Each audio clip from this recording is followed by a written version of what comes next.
Salut zusammen und herzlich willkommen zurück zu einer neuen Episode vom Unsafe Release, eurem Schweizer F1 Podcast mit euren Hosts im Castle und im Schubs. In der heutigen Episode reden wir über den Aserbaidschan Grand Prix und auch über den Singapur Grand Prix. Beide Rennen sind so ein bisschen aber es ist gleich noch einiges passiert, vor allem auf der Strecke, wo man im Nachhinein noch darüber reden oder diskutiert hat. Und es ist auch noch zwischen den beiden Rennen in diesem Wochenende ist noch etwas passiert, wo den Max Verstappen betrifft. Und auch das sprechen wir an. Darum hört gerne rein, teilt gerne die Episode teilen mit eurer Familie und dann würdet ihr uns sehr supporten mit dem. Wir wünschen euch wie immer viel Spaß und eine gute Unterhaltung. Gut, wir legen los mit der heutigen Episode vom Unsafe Release und wir starten wie immer klassisch mit dem Aserbaidschan Grand Prix, respektive ich meine chronologisch. Und das ist der Aserbaidschan Grand Prix, wo ein sehr, sehr spannendes Qualifying hatte, respektive ein sehr langes Qualifying. Wir haben gesamthaft 6 rote Fahnen. 6 hast du geschrieben? Ja, 6 rote Fahnen haben wir gehabt. Und der Aserbaidschan, das Qualifying ist länger gegangen als der letztjährige Grand Prix und wahrscheinlich auch sehr wahrscheinlich länger als der diesjährige Grand Prix. Und das ist schon crazy, dass da so lang gegangen ist. Und ich frage mich eigentlich gerade so an dieser Stelle, ob sie jemals einmal auch werden, so in eine Zeitlimite rein tun. Weißt du, was ich meine? Ja, weißt du, es gibt ja die 2-Stunden-Regel, ob sie das eigentlich mal beim Qualifying auch werden einführen. Gut, das Qualifying ist ja tendenziell, ja, es ist schon am Abend, gell? Oder so gegen Abend rein. Weißt du, wenn es mal von der Zeit her nicht mehr aufgeht. Es kann natürlich schon sein, dass sie vielleicht mal einmal sagen, so, hey, wir machen das jetzt so wegen Übertragung von 2 Stunden. Und dann wäre es sehr spannend, wie sie halt so die restlichen Positionen würden vergeben. Also kannst du ja nicht sagen vom WM-Stand, wenn irgendwie einer von den Vorderen schon beim Q1 rausgeflogen ist, ausser sie rutschen dann halt noch irgendwie. Also, aber es wäre mal eine Überlegung wert. Ja, ist sicher interessant. Ja. Also, ich denke, grundsätzlich wird es sogar Regulations für das schon geben. Weil ich meine, es gibt ja auch Regulations, wie du jetzt gerade schon angeteased hast, wenn das Quali gar nicht stattfinden kann. Das haben wir zum Beispiel in Japan fast gehabt. Vor 2 oder 3 Jahren haben sie ja das Quali auf einen Sonntagmorgen müssen verschieben wegen einer Taifunwarnung. Und ja, hätte natürlich auch können sein, dass wir dann am Sonntagmorgen gar kein Quali hatten, je nachdem. Und dann wäre es wirklich einfach nach Championship Position, wo man geht. Ich denke jetzt aber mal, dass wir in so einem Fall entweder einfach von einem abgeschlossenen Segment, das würde ich auch so sagen, Q1 ist gemacht, Q2 ist angefangen worden, dann fände ich, würde es jetzt am meisten Sinn machen, dass man einfach ein Resultat von Q1 als Quali-Resultat nimmt, wenn man ein komplett abgeschlossene Dings hat. Aber ich denke mal, generell ist es eher unlikely, weil 6 Flaggen sind schon extrem viel. Und das werden wir nicht, also ich weiß nicht, ob man das wirklich fest wird toppen in Zukunft, noch mehr rote Flaggen.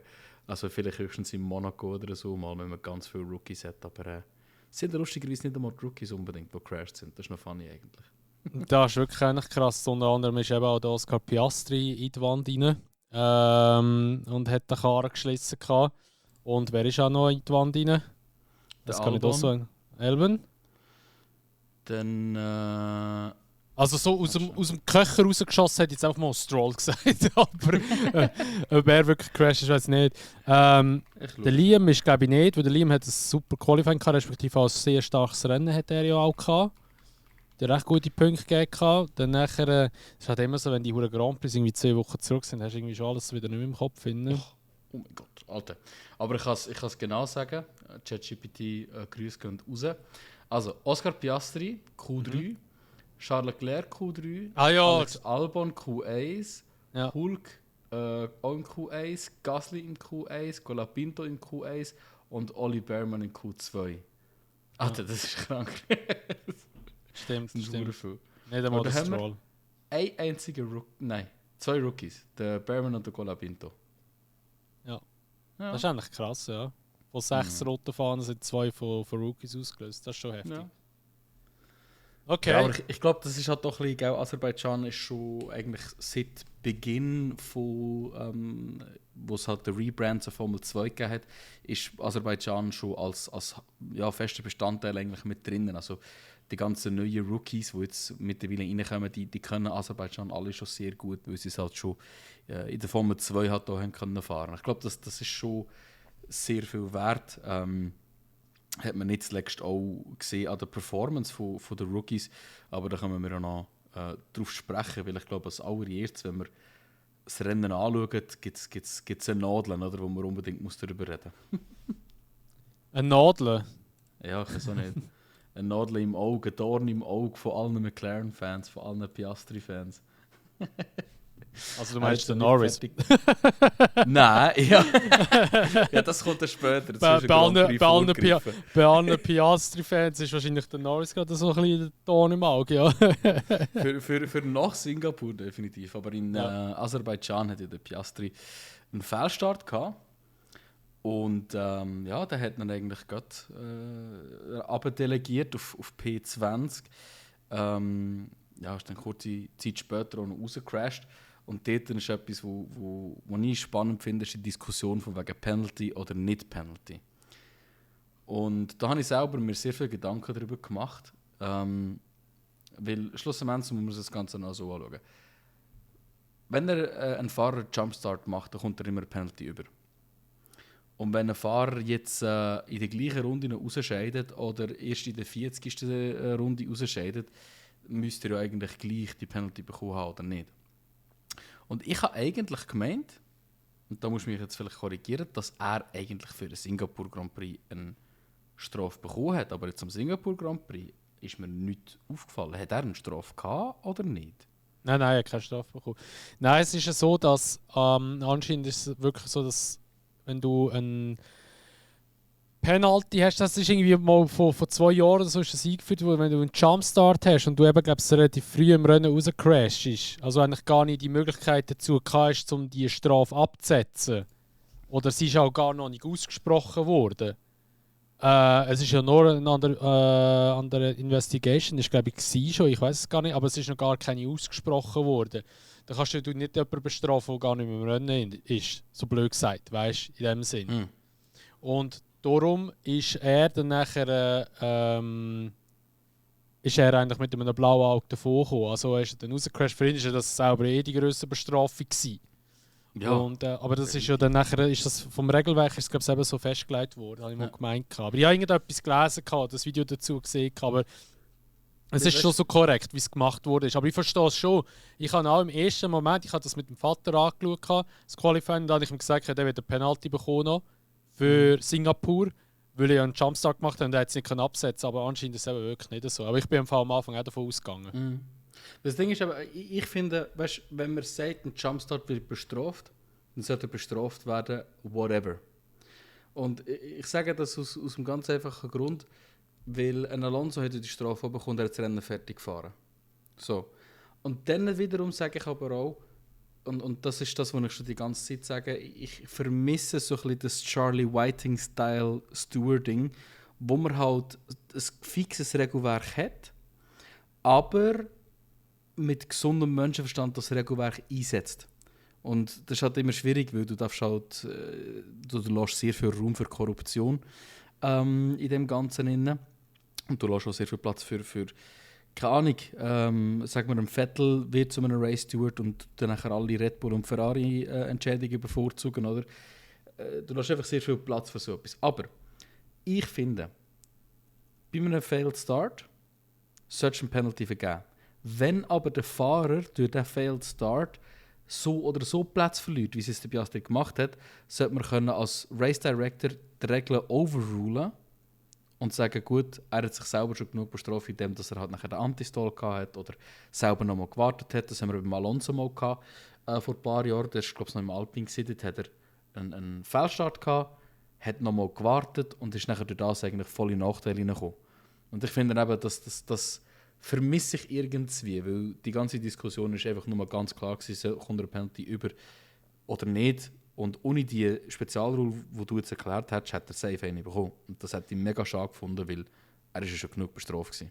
Das ist also so schau jetzt. Ja, schau jetzt. Es ist ja so, ich habe jetzt mal ChatGPT gefragt. unser Podcast besteht immer noch aus ChatGPT. Also er schreibt hier, Tatsächlich hat Oscar Piastri eine Strafe bekommen, aber sie wurde nicht umgesetzt und nicht in eine Gridstrafe umgewandelt. Eben doch. Ich habe gemeint, ich Was hab's passiert gelesen. beim Start zum Grand Prix in Aserbaidschan, machte Piastri einen Frühstart-Jumpstart. Die Rennkommissare verhängten eine 5 Sekunden Zeitstrafe dafür, aber er schied bereits nach der allerersten Runde aus, nachdem er in die Barriere fuhr. Damit war es unmöglich, diese Zeitstrafe während des Rennens zu erfüllen. Warum wurde die Strafe nicht in eine Gridstrafe umgewandelt? Das ist der entscheidende Punkt. Die FIA-Regeln erlauben in solchen Fällen nicht automatisch, dass eine Zeitstrafe von 5 Sekunden in einer Strafe für den ersten Grand Prix umgewandelt wird. Wenn ein Fahrer nur eine einzelne 5-Sekunden-Strafe. Ah ja, stimmt, genau das ist es. Wenn ein Fahrer nur eine einzelne 5-Sekunden-Strafe bekommt und diese nicht im Rennen anwenden kann, weil er ausgeschieden ist, dann wird des Stewards keine keine zusätzliche Strafe, Gridstrafe für das nächste verhängt. Also wenn du nicht mehr als 5 Sekunden Penalty hast, das stimmt, das ist eben neu. Das ist es, jetzt muss ich es lesen. Wenn du kein höher, also nicht 10 Sekunden Penalty hast, sondern immer 5 Sekunden Penalty nur hast, also ein einziger, wird er dann nicht verhangen werden für die nächste Grand Prix. Was? Ja. Also, sorry, das ist ja mega dumme Regel. Da kannst du ja, also, ich meine, das meiste gibt ja um 5 Sekunden Penalty. Sagt das abkürzen die ganze Zeit, sagt das ein Fahrer ab der Strecke Ja, drücken, das meiste gibt um 5 Sekunden Penalty. Ja, eben nein. Meistens haben sie jetzt eben umgestellt auf 10 Sekunden immer. Mm. Das Jahr hat es ja hure viel immer 10 Sekunden Das Penalties stimmt, ja, gegeben. wenn ein unfairer Fight war, respektive was Forcing a Driver off the Track so, ist es dann aber 10 gewesen? Es war schnell mal ein 10 Sekunden Also- Penalty, gewesen, was es gegeben hat, ja. Auf jeden Fall bei Driving Erratically. Dann haben sie auf jeden Fall eine 10 Sekunden Strafe. Ja. Ja, aber... In den Reglementen und Leitlinien der FIA heißt es ausdrücklich, dass in solchen Fällen keine Umwandlung erfolgen soll, wenn es sich um eine einzelne 5-Sekunden-Strafe handelt. Okay. Gut, haben wir wieder etwas Ja. gelernt, hä? Aber fair enough, finde ich jetzt auch nicht eine schlechte Regelung. Ist halt ein bisschen, finde ich immer schwierig, weil es dann zu einer Interpretationssache kommt. Ja. Ja, ich glaube, schlussendlich ist es nicht schlecht. Also. Das ist schon gäbig, ja. Also gäbig. Ich frage mich halt einfach so, wie das irgendwie könntest du so richtig ausnutzen. Weißt du, gut, eben wenn du einen Corner Cut machst oder so, gegen Schluss wird es wahrscheinlich eh. Wobei der Hamilton hat jetzt auch zum Beispiel am Schluss, gut, das ist ja das Rennergebnis ist dann einfach angepasst worden, er hat noch 5 Sekunden Penalty bekommen Ja. am Schluss in Singapur. Okay, aber ja, egal. Dann ist es halt einfach so. Ja, Ja. dann ist es einfach so. Aber gut zu wissen für die zukünftigen Seasons. Aber ja, schlussendlich, eben, der Piastri ist genug eigentlich schon gebumst worden durch den Fehlstart, respektive vor allem durch den Anti-Stall. Der hat ja relativ lange den nicht rausgebracht. Er hat in dem Sinne aber auch gerade den Alonso noch mitbumset. Dort habe ich aber mega cool gefunden. Also Chapeau Alonso hat einfach gerade gesagt, ja, ey, absolut my bad, sorry, ich habe auf den Piastri reagiert. Und das zeigt halt auch, dass sogar die allerbesten ja, ab so etwas Simplem eigentlich könnt reingehen. Ja gut, wenn der Vorder zuckt, zuckst du gerade automatisch auch mit. Also ich denke, das ist wahrscheinlich so ein bisschen ein normaler Reflex auch. Aber ja, es ist schon so. Eben, es gibt auch die älteren Leute. Ich meine, der Hamilton hat auch einen Jumpstart schon gemacht. Also von dem her muss nicht zwingend heißen, dass es nur den Jungen passiert. Das ist wahr, das ist wahr. Dafür haben die Jungen das Rennen sehr viel Gas gegeben. Das haben wir vorhin schon kurz angehauen. Ich wollte einfach wirklich schnell an den Antonelli in dem Sinne eine kleine Ode geben. Also, der hat mal einfach, nachdem er in Zandvoort auf einen Ring bekommen hat, in Monza immer noch nicht performt hat, hat er einfach mal schnell den Lörres auf den Tisch gehauen und den Russell fast in die Wand rausgedrückt in den Turn 1. Super Move vom Antonelli. Und ich habe generell das ein super Rennen von ihm gefunden. Was haltest du generell von seiner Performance im Aserbaidschan Grand Prix? Also du meinst da der Kimi Talabani oder wie er heisst? Der Kimi Taliban. Ey, die Videos von waren... Osama bin Russell. Die Videos sind so zu viel, aber so vor allem immer mit dieser Musik noch im Hintergrund. Ja, mit das dem ist El Houda Houda Story. das ist wirklich so zu viel, Mann. Das ist so gut. Also ich finde es einfach lustig, wie der... Gut, Aserbaidschan könnte so halbwegs... Ja gut, eigentlich nicht zu Europa, aber es hat irgendwie so, weiß nicht, wie zu Europa noch... Asien. Ja, das ist schon Asien, würde ich sagen. Ja, es ist ja, Aserbaidschan ist ja das erste Jahr, das zweite Jahr auch noch, ist ja GP von Europa noch gewesen. Nachher ist es ja ein eigenständiger Grand Prix geworden, 2016 und 2017. Okay. Und ich finde es einfach krass, wie der Antonelli an den ganzen Europa-Rennen richtig einen Scheiß zusammengefahren hat. Und jetzt irgendwie eben in Aserbaidschan hat er so einen richtigen Move rausgeballt. Und in Singapur war er eigentlich auch hure strong unterwegs gewesen. Und ja, darum, also ich glaube, vielleicht hat es halt auch wirklich lange gebraucht, bis er ein bisschen das Gefühl fürs Auto bekommen hat. Oder vielleicht bis er wirklich ein bisschen drin war. Aber jetzt die letzten 2 Rennen sind doch wirklich ein bisschen überzeugender gewesen als die letzten paar europäischen Rennen. Und wenn er so im Russell kann schon einheizen, ist schon richtig so, dass ich es nur mal ein bisschen kassieren. Und der Antonelli ist mir so sympathisch und ja, ist ja eigentlich auch ziemlich fix, dass er als nächstes Jahr noch weiterhin für Mercedes fährt. Also Russell sagen scheint es beide fix. Darum, ja, finde ich cool. Für den Russell haben sie jetzt einfach nach Singapur sicher noch ein bisschen mehr müssen zahlen. Wahrscheinlich schon, ja. Das ist wahrscheinlich jetzt gerade ein bisschen übergegangen alles, ja.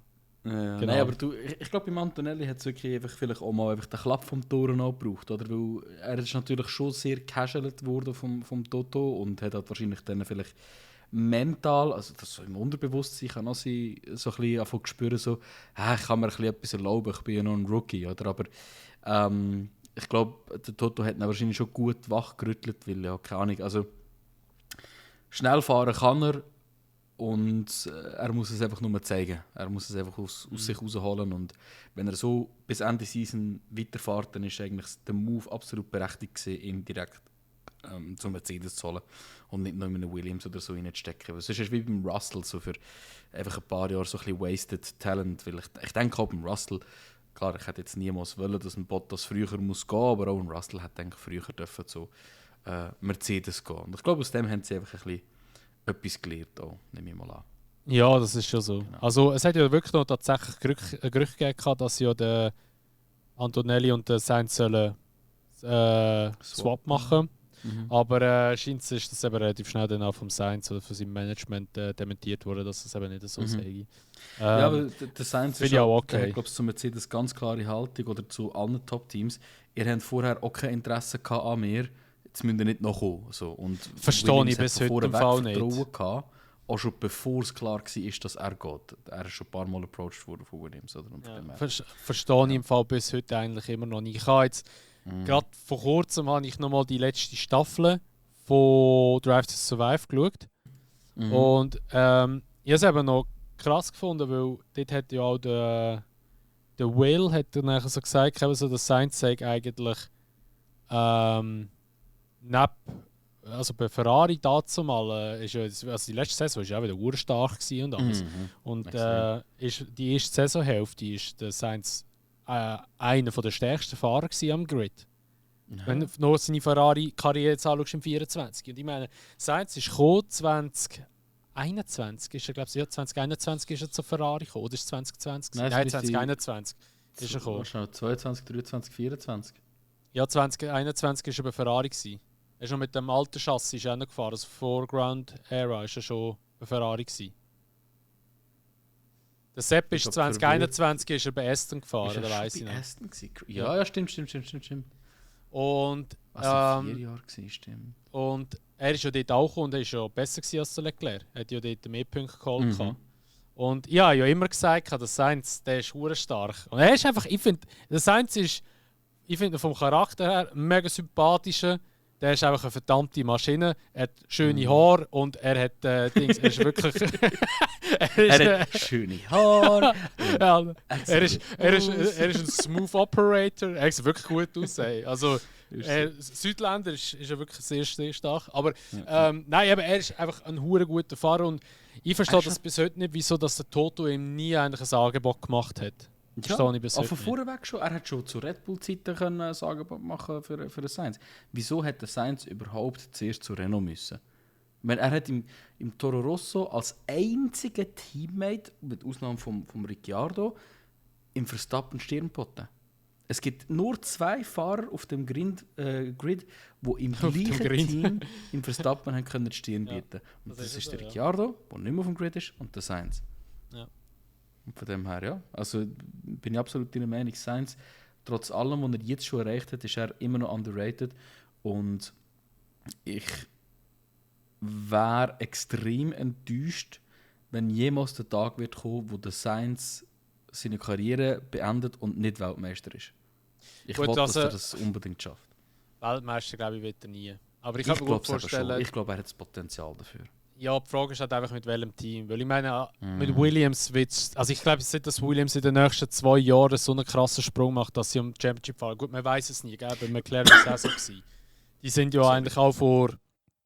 Also 2024 irgendwie sind sie. Nein, 2023 sind sie noch nirgendwo gewesen. Und dann haben sie plötzlich die Trendwende gehabt und dann sie aufgeholt gehabt. Aber ich sage mal so wie es bei McLaren passiert ist, ist halt schon hure schwer, das zu umsetzen. Und nächstes Jahr ist eine neue Fahrzeuggeneration, dann sind die Karten wieder neu gemischt und ja, ich meine Mercedes oder auch Mercedes-Kundenteam prahlen einfach halt mit dem, ja, wir werden gute Motoren haben.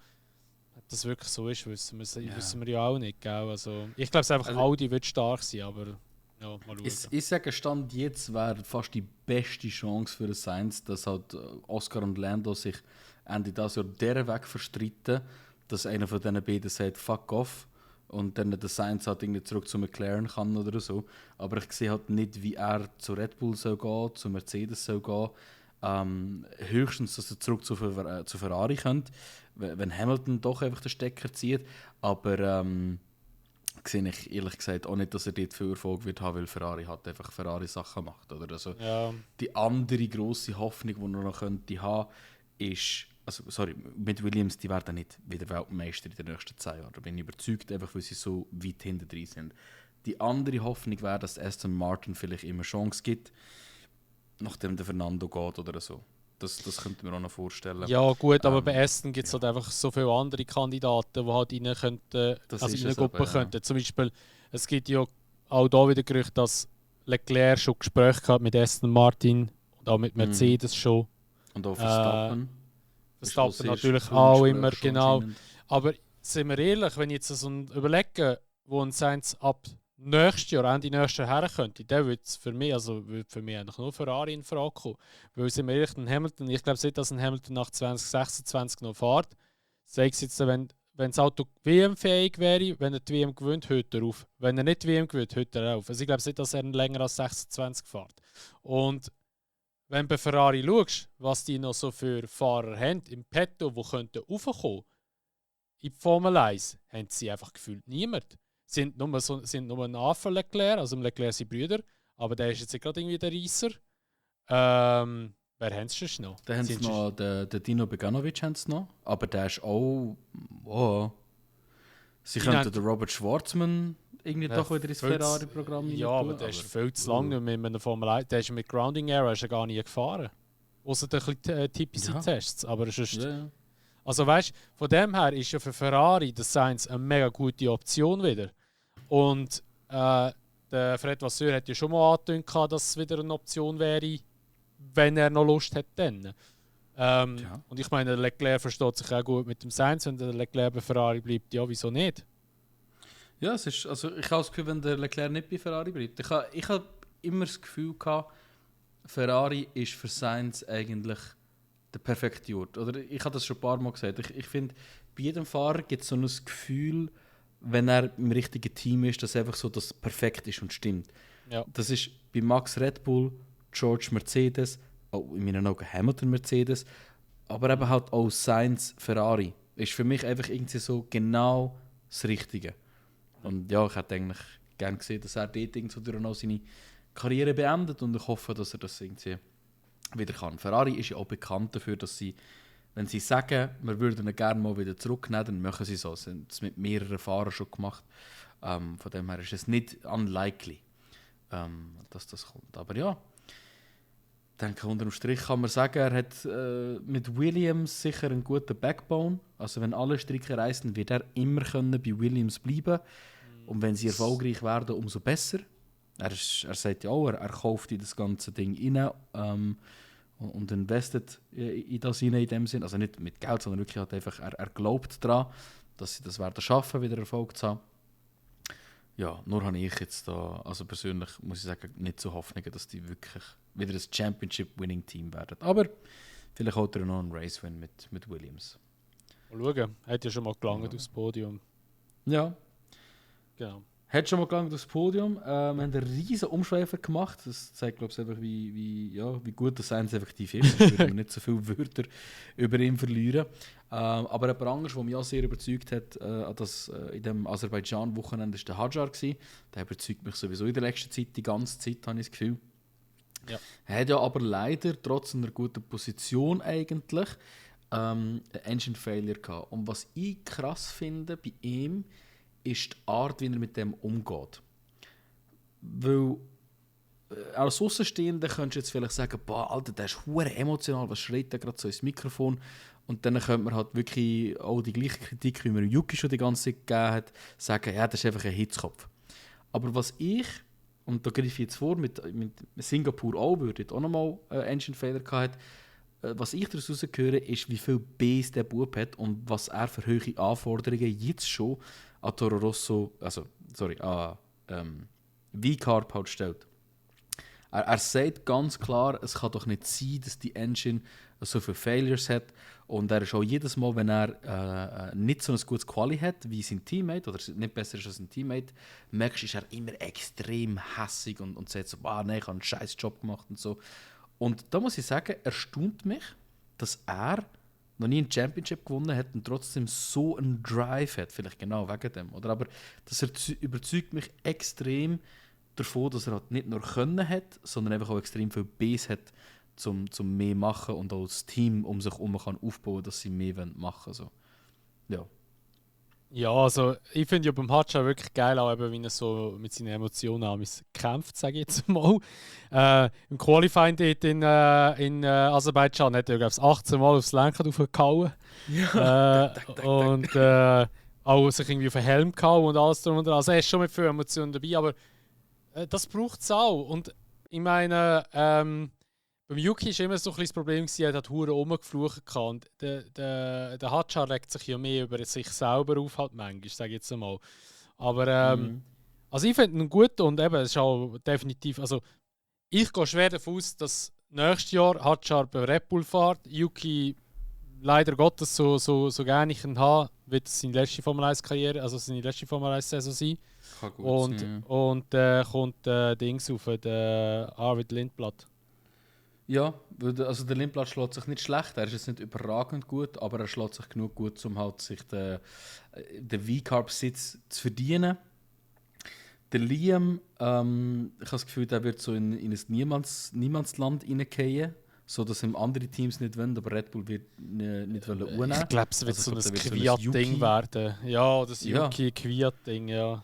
Absolut, Yuki Kwiating.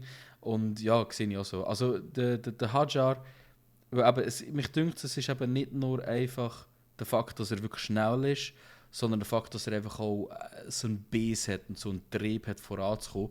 Und der wird, ich glaube, das ist vielleicht auch das, was das zweite Team, also ich rede jetzt hier von den Autoteams, oder Verstappen sein Team, und dann das zweite Autoteam. Ich glaube, die brauchen das vielleicht auch einfach wieder mal einen Fahrer, der einfach mal auf den Tisch hält und sagt, was soll der Scheiß eigentlich? Gebt mir ein anständiges Auto, oder? Weil ich meine, Perez ist ein hure lieber Sieg, Tsunoda ist ein hure lieber Sieg, Albon, Gasly oder Ricciardo sind vielleicht auch einfach ein bisschen zu lieb gewesen zu ihrem Autoteam. Ich weiß es nicht. Wir können es alles nicht sagen, wir sind ja nicht bei Red Bull. Aber gleich habe ich das Gefühl, wie du sagst, das ist sicher keine schlechte Entscheidung, wenn der zu Red Bull geht. Ja, Genau. ich denke es auch. Also, aber eben dann mit dem Auto durch die Schlag kommt, ist dann wieder das andere. Aber eben das nächste Jahr 2026 ist wieder etwas Neues. Und könnte vielleicht für den Hadjar nicht mal so schlecht sein, dass er dann gerade zu Red Bull kommt und nicht so wie die anderen schon zu einem bestehenden Team reinkommen, die schon halt ihre Philosophie im Auto drin haben, sage ich jetzt einmal. Absolut, absolut. Genau. So, Ja, da hast du dann- da noch aufgeschrieben, Albon Colapinto Crash, hä? Ja, magst du dich noch erinnern? Ja, das ist ja. Warte mal, ist das, ja, der Colapinto hat sich dann weggedreht wegen dem Albon. Ja, Oder genau. eben zum der Albon Drehen hat gebracht, einen so muss man sehr sagen. opportunistic Move gemacht. Ja, das war mehr so ein frustrierter Move gewesen, wahrscheinlich auch. Ja, ich glaube so. Ja, sind wir auch ehrlich, weißt du, bei Aserbaidschan ist es halt einfach auch so eng, dass du ja eigentlich nur auf dem Main Straight kannst überholen wirklich. Oder vielleicht einmal Divebomb beim ersten Sektor kannst machen, eben so in eine Kurve rein. Aber sonst ist es halt einfach schon hure schwierig. Also zweiter und dritter Sektor ist überholen gar nicht möglich eigentlich dort. Nicht mit diesen Autos, ja. Nein, nicht mit den Autos, das ist so. Darum, ja, gab es eine Strafe? Hat er zwar nicht bekommen, habe ich gemeint, oder hat er eine Penalty? Nein, er hat keine Strafe bekommen. Sicher, ich habe gemeint schon. Ich weiß nicht, also Also, ChatGPT fragen. Ja, mach das ganz schnell. Also wenn er keine bekommen hat, finde ich, hat er definitiv eine verdient. Also ich finde, so gibt es kein Leeway, weil er hat nicht einmal den Frontflügel wirklich am Rad gehabt und zudem ist es einfach auch nicht ein Turn, wo du so einen Divebomb machst. Wenn du schon Side by Side um die vorherige Kurve kommst, okay, fair enough. Aber ich finde alles nachher eher suboptimal, dort irgendwie etwas zu versuchen. So. Oder ja, First Lap geht natürlich auch. Oder Ja. First, ja. Aber ja, du. Ist ja jetzt eh nicht. Also ich weiß nicht, ich habe nicht gefragt. Nein, ich kann du fragst, die Frage. Die Frage geschaut. Alex Alban in Aserbaidschan eine Strafe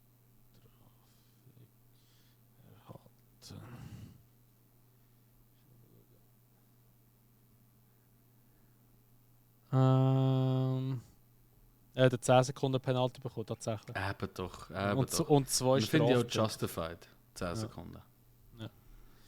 Gut. Dann nachher haben wir noch drauf, Lando Bad Pitstop hast du geschrieben gehabt. Aber da können wir wirklich inzwischen sagen, dass einfach der zweite Pitstop tendenziell bei McLaren hinten rausgeht. Das ist schon krass, wie die abgegeben haben. Die sind letztes Jahr so hure strong gewesen, was Pitstops anbelangt. Und jetzt dieses Jahr sind sie einfach wirklich Trash geworden. Irgendwie Championship Pressure oder der Fakt, dass sie nicht mehr Championship Pressure haben, vielleicht. Das kann auch sein. Keine Ahnung, aber irgendwo durch haben sie einfach immer abgegeben. Das ist immer das zweite Auto, also wir kommen ja nachher nochmal drauf zurück. Aber entweder ist der Lando oder das ist immer das zweite Auto, kann man sagen. Dann nachher hast du geschrieben, kein Super Race für Mercedes. Ja, weiß ich gar nicht mehr. Was ist der Russell geworden? Das Race Result war, warte schnell, das ist, wieso nicht doch, da, also, ich bin verwirrt gewesen. Formula 1 Qatar Airways Aserbaidschan Grand Prix 2025. George Russell P2, Kimi Antonelli P4. P4. Ja, aber da habe ich eigentlich gar nicht viel mehr Wörter dazu verlieren. Ich wollte aber schnell ein kleines Bild zeichnen. Mit dem oder mit dem letzten Punkt, den wir für Aserbaidschan haben. Stellt euch vor, Skript für einen Formel 1-Film. Du bist ein Fahrer, der im roten Team fährt, im Team mit dem meisten Prestige. Du fährst gleich gut, wenn nicht sogar besser wie dein Teammate. Und dir wird gesagt, du wirst ersetzt nächstes Jahr, obwohl du eigentlich einen besseren Job machst. In dieser Season, wo du weißt, du verlierst deinen Job, bist du der einzige Ferrari, der ein Rennen gewinnt. Jetzt hast du Ferrari gesagt, vorher hast du immer von einem roten Team geredet. Von einem roten Team geredet, ja natürlich. Also jetzt reden wir natürlich von Ferrari, oder?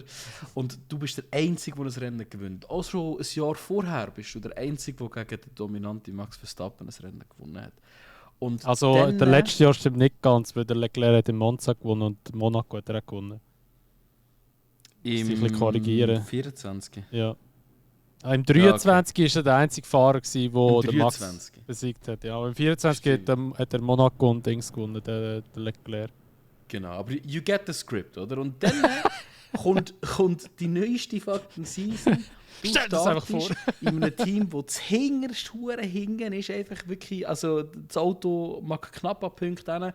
Langsam kämpft dich dein Team führen und auf einmal hast du ein Podium, bevor es der Dude hat, der dich aus dem Ferrari rausgeschmissen hat. Wenn das nicht das geilste Skript für einen Formel-1-Film ist, dann weiss ich auch nicht, Alter. Carlos Sainz, die lebende Legende, holt sich einfach ein Podium in einem Williams und dann nicht einmal aus Glück, sondern einfach aus Merit. Einfach gut gefahren, schnell gefahren, keine Fehler gemacht. Ein gutes Qualifying gemacht. Gutes Qualifying gemacht. Finde ich wirklich, er hat es selber auch gesagt, wahrscheinlich eines von seinen besten Smooth Operations. Ich würde sagen, das ist mit Abstand eines der besten Rennen, wo der Mann gemacht hat. Also wirklich Chapeau, richtig, richtig geil gewesen habe mich mega gefreut für ihn. Ja, also letztes Jahr hat übrigens Sainz in Australien gewonnen, gerade nach seiner Blinddarmoperation. Ja, das kommt. Das war auch wieder so eine krasse Geschichte gewesen. Und Mexiko hat er noch gewonnen, das war der letzte Win von ihm. Ja. Stimmt, Ja. er hat mehr Wins gehabt, aber als der Charles, oder? Insgesamt in dem Jahr. Das kann ich glaube. nein, also Charles hat ja 2 gehabt. Er hat ja Italien und eben Monaco hat er gewonnen. True. Ja. Ja, genau. Und? Nein, und USA hat auch noch den Charles gewonnen. Oh, das kann ich mich gar nicht mehr daran erinnern. Ja, hat er auch noch gewonnen. Krass. Genau. Nein, aber ich habe mich natürlich sehr gefreut für den Sainz. Vor allem das Schlussbild, eben, wo er am Wasser trinken ist und hinterher läuft einfach der Hamilton durch, weil das so richtig. Alter, der Kameramann hat schon auch wirklich gewusst, was er macht dort. Absolut. Das war wirklich eine geile Aufnahme gewesen. Und nein, ich glaube, für den Sainz, das hat ihm hure viel bedeutet. Es hat ihm auch hure gut getan, auch im Team selber. Williams hat es hure gut getan. Ich glaube auch die ganze Arbeit, die auch der James Wells die ganze Zeit investiert ins Team und so, hat sich ein bisschen ausgezahlt und so. Und ist auch für ihn ein bisschen ein Befreiungsschlag gewesen. Ich denke auch für die ganzen Sponsoren. Und das zeigt halt einfach gleich wieder, gell, dass in der Formel 1 die Teams so nah beieinander sind, dass halt einfach egal wer irgendwo irgendetwas verkackt, einfach ein Midfield-Team oder ein Backmarker-Team kann profitieren davon. Wir haben es in Silverstone schon gesehen, jetzt mit dem Hülkenberg und Sauber. Und das ist eben momentan, finde ich, die Formel 1 so wirklich hure geil. Und es wird halt leider nächstes Jahr nicht mehr so sein, weil halt einfach wahrscheinlich Fahrzeugwechselgeneration ist und dann halt einfach der Gap zwischen den Teams wieder viel grösser wird sein, bis man halt wieder herausfindet, okay, die Philosophie in dem Auto ist die beste und alle entwickeln auf das rausentwickeln. Und das wird ein bisschen schade sein, aber das so ist wirklich, was so Podium anbelangt und alles, oder auch sonst so. Ich meine, wir haben den Hadjar auf Podium schon, wir haben eben den Hülkenberg auf Podium gehabt, jetzt haben wir Sainz auf Podium gehabt. Es ist eigentlich, muss man wirklich sagen, schade, dass ein Alonso schon lange nicht mehr geschafft hat auf ein Podium. Oder ja, von mir aus auch ein Stroll, einfach so ein bisschen Teams oder Alpine, dass die zum Beispiel nicht auf ein Podium gekommen sind. Die haben es aber letztes Jahr auch in Brasilien geschafft, beide. Also es ist schon eigentlich eine coole Geschichte, die momentan ein bisschen geschrieben wird in der Formel 1, also vor allem in den letzten 2 Jahren. Und darum, ja, ich bin gespannt, wie es nächstes Jahr wird sein oder was das Jahr noch alles kommt. Aber so wie es jetzt im Moment ist eigentlich die Formel 1 schon relativ cool. Also wie es nicht beieinander sind. Finde ich auch, ja. Also ich habe sehr viele Leute immer wieder über die Jahre kennengelernt, die gesagt haben, ja, ich habe aufgehört Formel 1 zu schauen und es ist doch einfach nur noch langweilig und so. Sei das im Militär oder auch im Geschäft, einfach immer wieder Leute, die gesagt haben, nein, es gewinnt sowieso immer nur der Gleiche und so. Und ich habe wirklich das Gefühl, das kannst du heutzutage nicht mehr sagen. Also heutzutage kannst du wirklich nicht recht wissen, wer gewinnt. Okay, wir haben eine extrem dominante Season vom Verstappen gehabt, aber auch dort hast du irgend so durch spannende Sachen können daraus herauslesen und holen. Aber ich finde wirklich auch, also die letzten, ich würde sagen, die letzten 6 Jahre sind extrem gute Jahre für Formel 1, wenn man einfach nur so ein bisschen Unpredictability anschaut. Das gewinnt halt wirklich einfach nicht mehr immer Mercedes. Oder? Und von dem her, ja, sehr, sehr spannend in der letzten Zeit. Und was vor allem einfach auch sehr, sehr geil ist ja, die Max Verstappen-Ära mit zu erleben. Oder? Weil, ich sage es immer wieder, er ist in meinen Augen einer der Greatest of All Time und etabliert sich für mich in dieser dieser ganzen Saison schon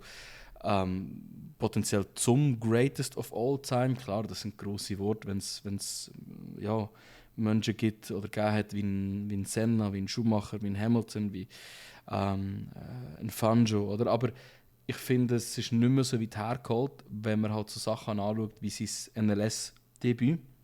Das war nämlich zwischen Aserbaidschan und Singapur ein effektives Rennen gewesen, ein 4-Stunden-Rennen. Und dort hat er einfach mal gemütlich in seiner 2 Stunden Fahrzeit, das war 2 auf 2 aufgeteilt mit dem Lalhem, das war sein Teammate, hat er mal gemütliche 60 Sekunden Vorsprung rausgeholt. In 2 Stunden fahren. 60 Sekunden.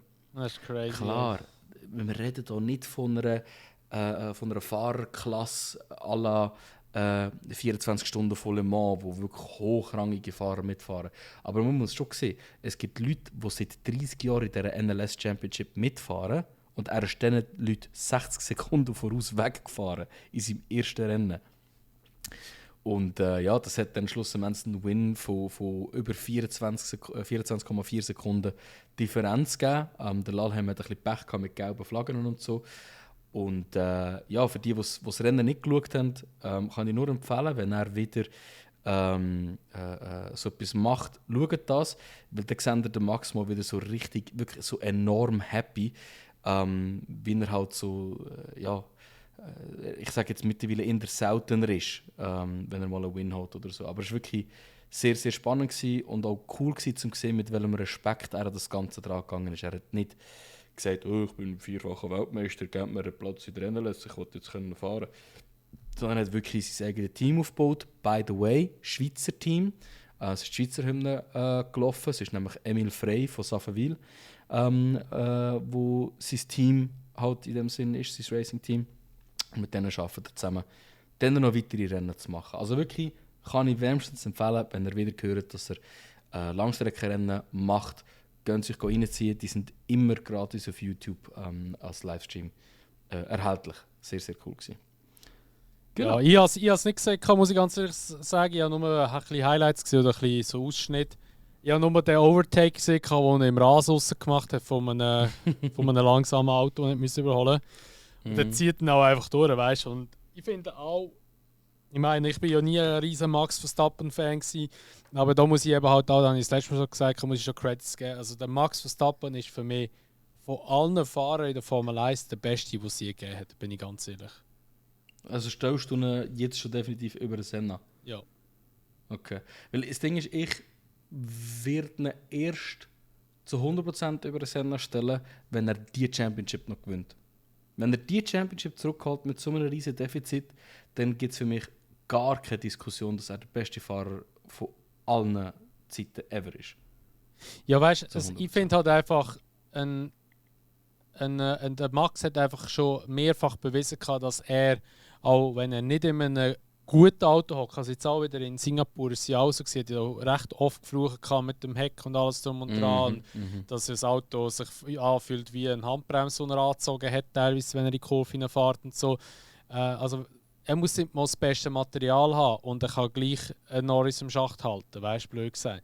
Und das zeigt halt einfach, dass er, eben wenn der ein gutes Auto hat, oder eben, ich meine jetzt letztes Jahr oder vorletztes Jahr, wo das 2023, wo die Season so dominant war von Red Bull, oder auch letztes Jahr, man hat einfach immer gesehen, wo sein Teammate ist, und das ist, muss man halt wirklich sagen, das ist einfach wirklich die Performance, die das Auto wird geben, und alles andere ist der Max Verstappen-Effekt. Und das, für mich ist das einfach ein Beweis mehr, wie gut der Fahrer ist und was der für ein Gespür hat. Aber ja, ich meine, wenn du die ganze Zeit nichts anderes machst als nur Racing, von klein her, dann macht es ja nochmal auf einem ganz anderen Niveau als alle anderen Mitstreiter in der Formel 1. Ich meine, eben, auch heute noch, der geht heim und fährt Simulator und dann tut Streamen dabei und dann nimmt der Simulator mit, wenn er irgendwo hergeht und fährt dort auch. Also das ist völlig crazy, was der alles macht und darum... Und dann halt auch auf dem Level, wo er es macht. Du musst dir die Streak mal reinziehen, dann ist das ganze Jahr über der Red Bull nicht so hure stark und dann macht er in Zandvoort den 2. Platz. In Monza den 1. Platz. In Aserbaidschan den 1. Platz. Dann geht er an die NLS und gewinnt dort auch noch einmal. Kommt aus Singapur und macht den 2. Platz. Und das sind alles halt auch Rennen, wo er eigentlich im Nachteil ist. NLS, wo er noch nie gefahren hat. Zandvoort und Aserbaidschan. Na gut, Aserbaidschan ist jetzt schon in der ein Top-Speed-Track, aber sicher Zandvoort und Singapur, wo Low-Speed sind und momentan der Red Bull im Low-Speed eigentlich eher schlecht ist. Und er hat trotzdem ein Resultat. Also, ja, soll man noch einen sagen, er ist nicht in Championship-Contention das Jahr. Wenn er so weitermacht und McLaren so weitermacht, dann wird das brenzlig. Ja, also man muss auch wirklich sagen, Red Bull hat da ein bisschen, auch ein bisschen den Schalter können wieder umlegen und hat Performance gefunden im Auto. Oder McLaren, gut, McLaren sagt ja, sie sagen schon seit Monaten nicht mehr weiterentwickeln und Red Bull tut immer noch ein bisschen weiterentwickeln. Aber ich finde es geil, wenn es fahrtechnisch, wenn es den Max noch holen oder mindestens vor Lando kommt.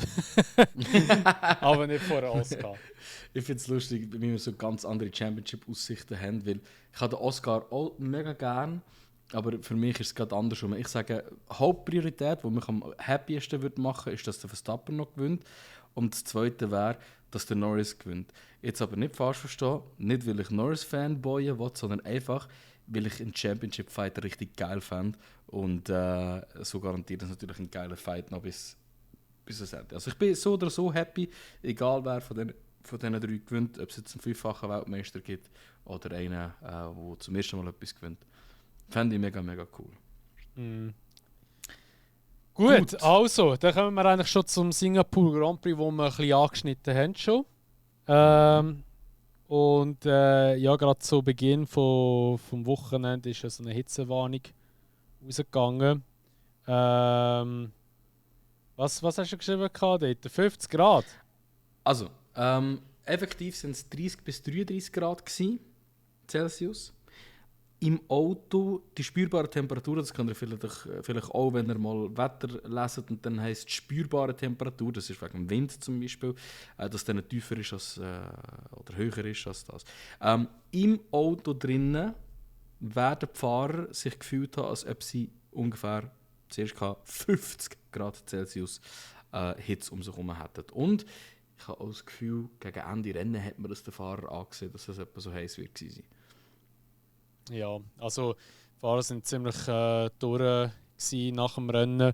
Haben wir eigentlich schon etwa die mal gesehen in Singapur, respektive auch in Katar. Aber sie haben jetzt die Cool West haben sie ja angehabt, also die Klimaanlage haben sie eingebaut gehabt. Der ist ja eigentlich sozusagen wie Pflicht geworden. Ich glaube, der Max hat sie zwar gleich nicht drin gehabt. Ja, es ist entweder die als Pflicht oder 0,5 Kilogramm extra Ballast. Genau, es muss halt einfach das Gewicht muss halt einfach drin sein, weil die Klimaanlage etwa so schwer ist.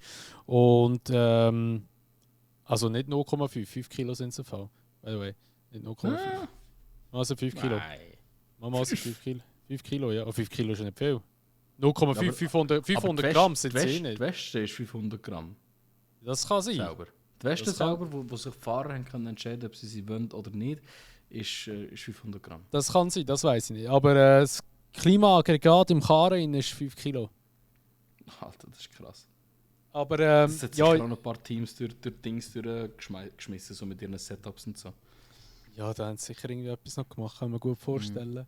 Aber ja, jedenfalls sehr heiß, aber standardmäßig in Singapur gehört halt einfach dazu, vor allem ist halt einfach die Luftfeuchtigkeit, die natürlich so brutal ist. Aber Singapur, muss man wirklich sagen, ist inzwischen auch schon fast ein Klassiker geworden im Formel 1 Kalender. Das ist auch einer von wenigen Stadtkursen, die ich richtig geil finde, muss ich sagen. Ich finde es immer eigentlich ein cooles Rennen. Nur das Mal, oder auch letztes Mal, war es nicht so spannend gewesen. Es hat ja auch wieder kein Safety Car gegeben. Sonst hat es ja immer eins gegeben. Und da kommt mir immer die Prediction vom Simi in, wo er gesagt hat, dass es kein Safety Car gibt. Und jetzt hat es gerade 2 Mal hintereinander kein Safety Car gegeben im Rennen. Das ist schon völlig crazy. Aber ja, vielleicht gibt es nächstes Jahr wieder das Crashgate oder so, wir wissen es ja nicht. Aber ja, ich denke mal, der Aufreger vom ganzen Grand Prix. Und ich gehe jetzt bewusst so zum Grand Prix, weil das Qualifying, ja, im Trainingphase alles hat schon ein bisschen Crash gegeben und so alles, aber sonst ist eigentlich überschaubar gewesen. Liam hat einfach ein bisschen scheiße performt und that's it. Aber sonst, ja, beim Rennen ganz klar ist der Start natürlich der grosse Diskussionspunkt von dem Rennen oder nach dem Rennen auch.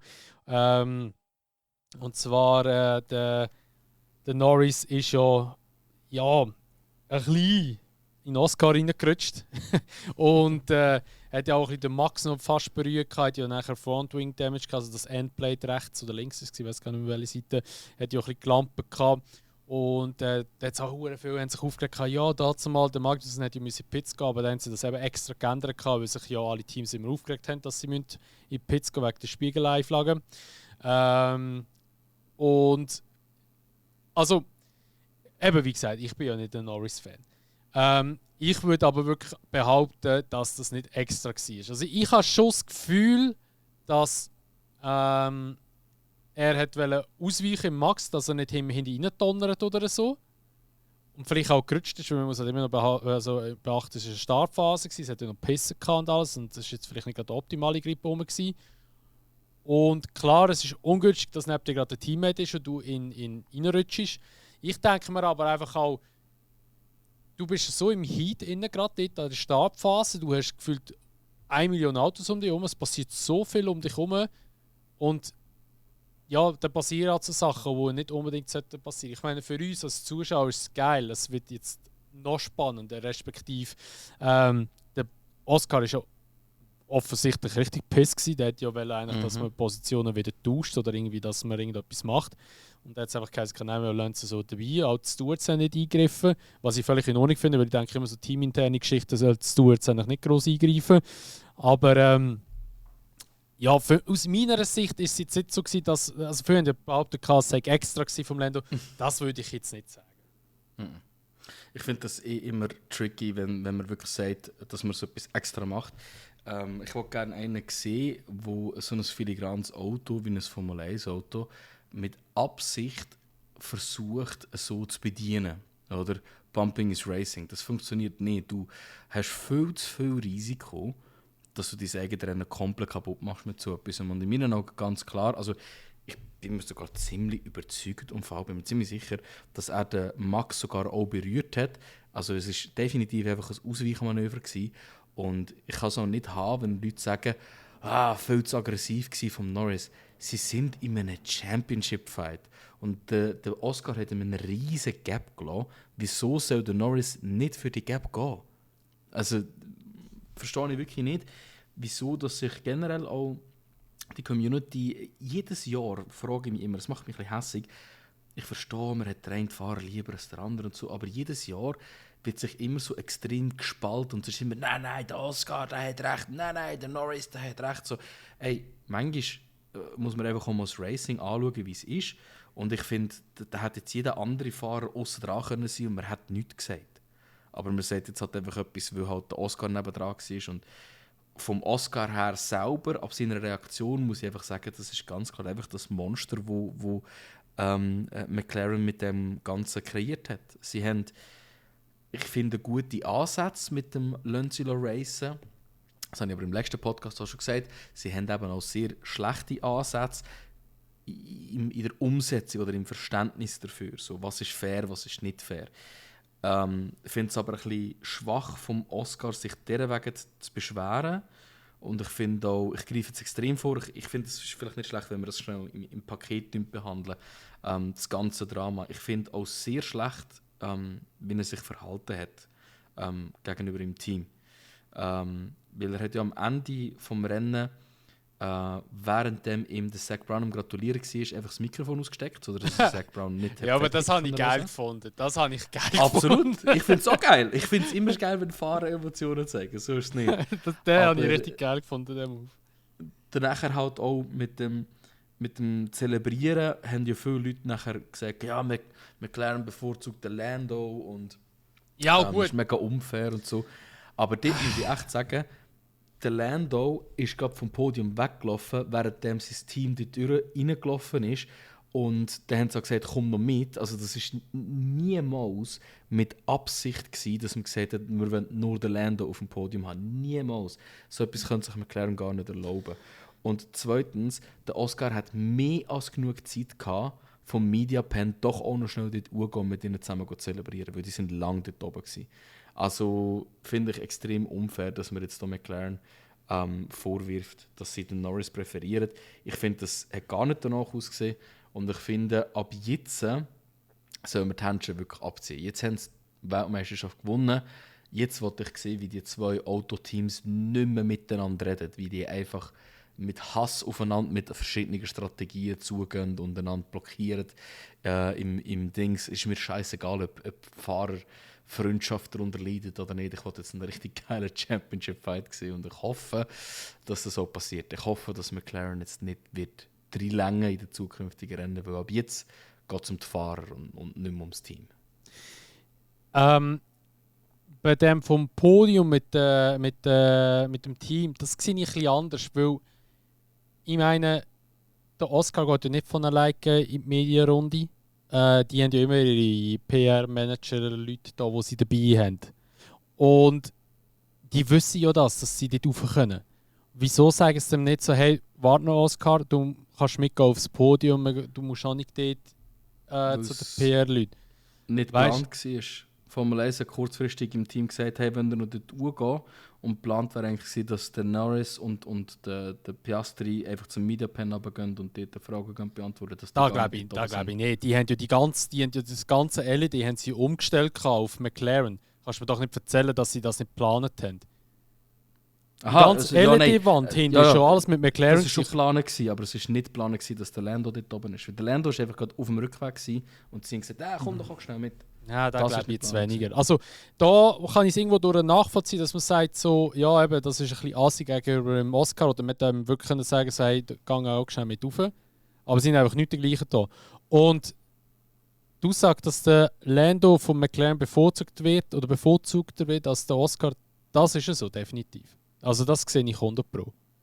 Ich gar nicht.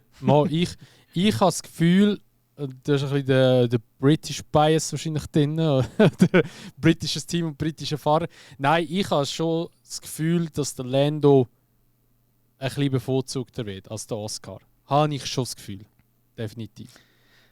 Ich sehe das überhaupt nicht so, weil ich habe das Gefühl, das ist etwas, was die Medien jetzt einfach überspitzt, halt sich die nicht neulen und das Drama halt generieren. Wir sehen sehr vieles von außen nicht.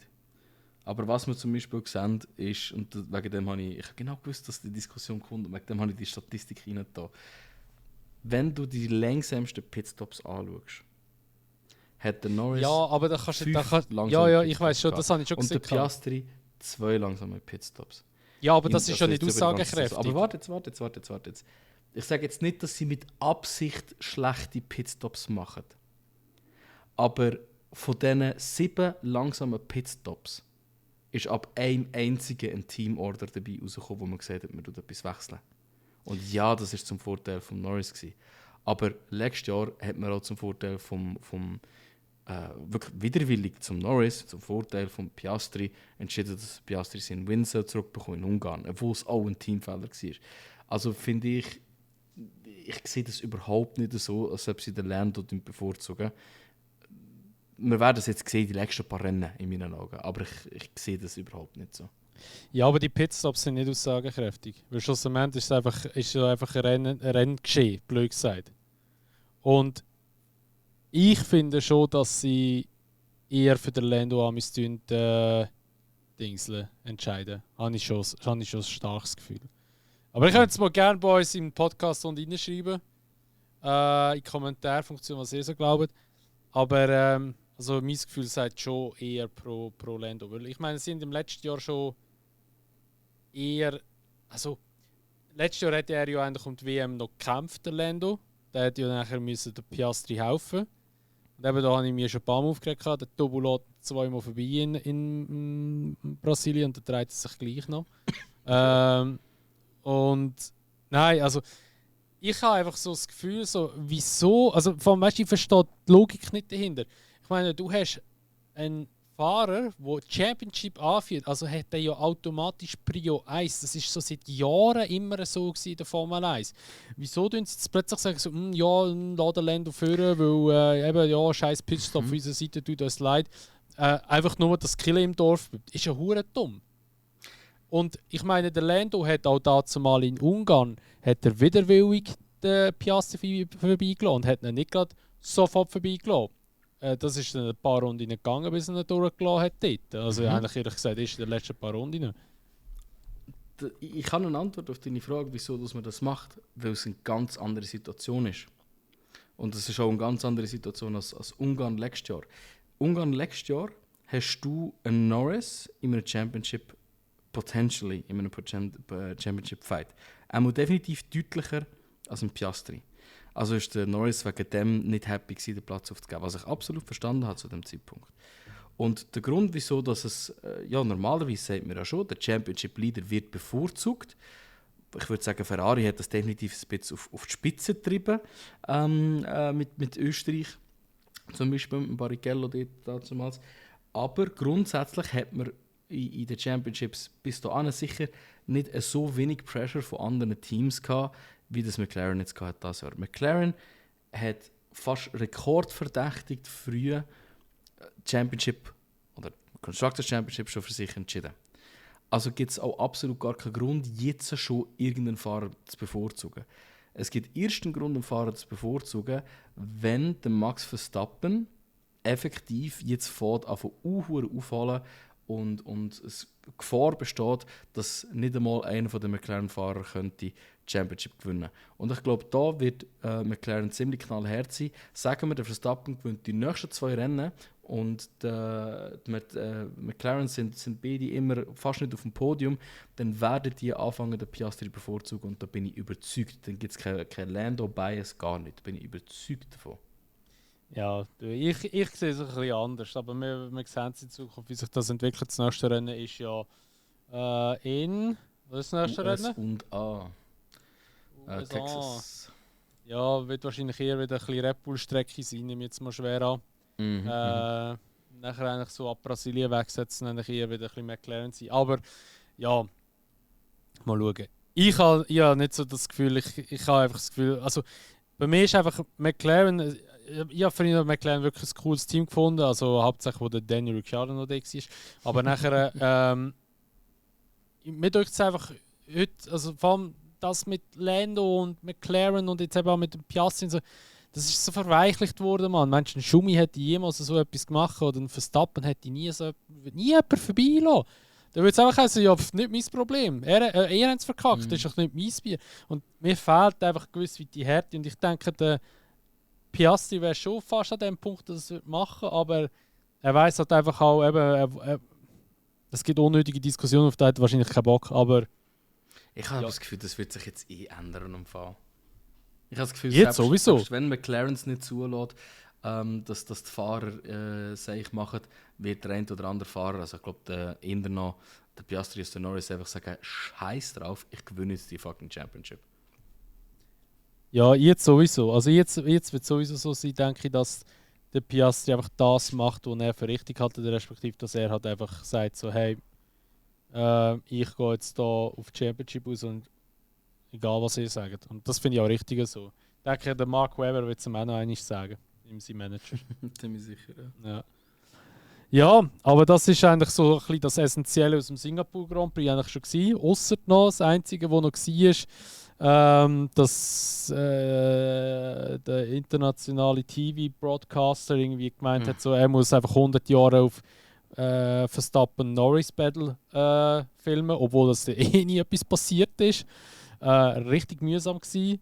Es sind viele Sachen, die im Hintergrund passiert sind, wie der Hamilton mit dem Bremsdefekt, wo ja richtig gefunkert hat dort. Der Alonso, wo einerseits gemeint hat, was hat er gesagt? Nicht Hero of the Race oder so etwas. Hero of the Race, this guy. Irgend so in die Richtung. Ja.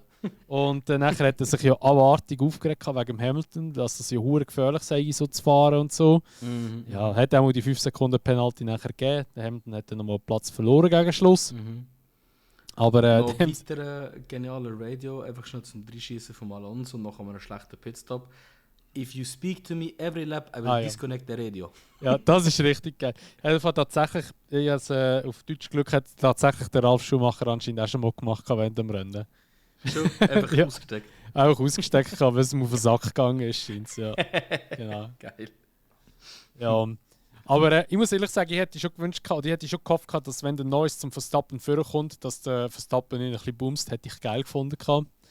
Wäre schon noch cool gewesen.